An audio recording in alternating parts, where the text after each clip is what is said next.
এই যুবক ভাই, তোমার বয়স 25 বছর 30 বছর।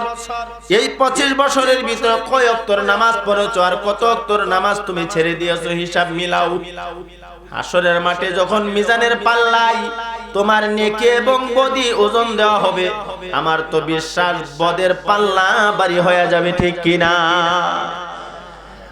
এ আমার ভাই, ভালো করে বুঝেন, আজকে যদি দুনিয়ার থেকে বিদায় হয়ে যান আর কিন্তু নেক আমল করার সুবিধা নাই, ঠিক কিনা?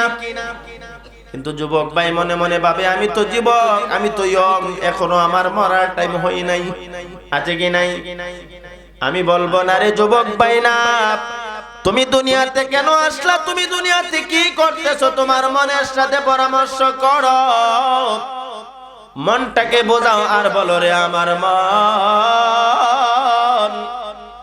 আজকে যদি মালাকুল মউত আজরাইল আমার সামনে দাঁড়ায়া যায় আর আমার দুইটা চক্ষু বন্ধ হয়ে যায়, আমাকে দি চিরদিনের জন্য বিদায় দিয়া অন্ধকার ঘর কবরে শোয়া দিবে, জোরে কোন ঠিক কিনা? ও যুবক ভাই, তোমার মতো আমার মতো বহু যুবক দুনিয়া থেকে বিদায় হইয়া অন্ধকার ঘর কবরের বাসিন্দা হয়ে আছে। আছে কি নাই?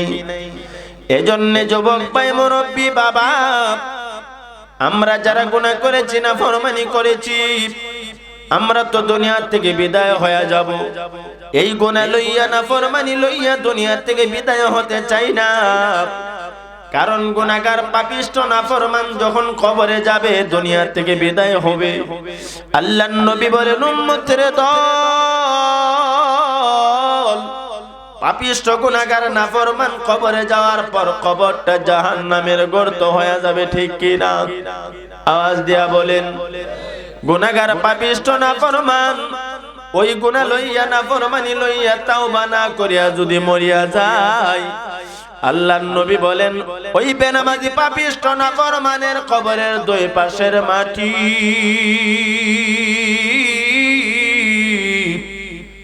এমন জোরে চাপ মারবে, এক পাজরের হাড় আরেক পাজরের ভিতরে ঢুকে যাবে, ঠিক কিনা? আওয়াজ দিয়া কোন? এ মুরব্বী বাবা, চক্ষুটা বন্ধ করে খেয়াল করেন।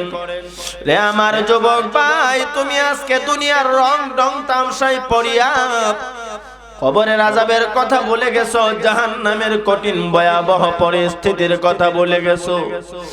আজকে যদি তোমার চক্ষুটা বন্ধ হয়ে যায় রে, তোমাকে তো চিরবিদায় দিয়া চিরদিনের জন্য কবরে শোয়া দিবে, ঠিক কিনা? তুমি যে কবরে যাইবা, এই কবরে গেলে কেমনে থাকবা, যে কবরের সাথী নাই বাতি নাই। আল্লাহর নবী বলেন, উম্মতের দল, অন্ধকার ঘর কবর কারো কারো জন্য জান্নাতের বাগান হয়ে যাবে, আবার কারো কারো জন্য জাহান্নামের গর্ত হয়ে যেতে পারে, ঠিক কিনা? وقال النبي صلى الله عليه وسلم القبر روضة من رياض الجنة أو حفرة من حفر النار أو كما قال النبي عليه الصلاة والسلام। নবী আরবী রাহমাতুল লিল আলামিন বলেন, অন্ধকার ঘর কবর কারো কারো জন্য জান্নাতের বাগান হয়ে যাবে, আবার কারো কারো জন্য জাহান্নামের গর্ত হয়ে যাবে। এখন আসেন, কার জন্য কবর জান্নাতের বাগান আর কার জন্য জাহান্নামের গর্ত বোঝার দরকার আছে নি? এ মুরব্বী বাবা, যুবক ভাই, আজকের মাহফিলে আমি আপনাদেরকে হাদিসের ব্যাখ্যাটা শোনায় যাব। ব্যাখ্যাটা শুনলে আপনি নিজেই আপনার জীবনের জিন্দেগির হিসাব মিলায়া ফতোয়া দিতে পারবেন। আপনি দুনিয়ার থেকে বিদায় হওয়ার পর কবর কি জান্নাতের বাগান হবে নাকি জাহান্নামের গর্ত হবে? আপনি কি জান্নাতি হবেন নাকি জাহান্নামী হবেন? এই হাদিসের ব্যাখ্যাটা শুনাইলে আপনি সহজে বুঝে যাবেন। আমি কি আপনাদের সামনে হাদিসের ব্যাখ্যাটা শোনাবো?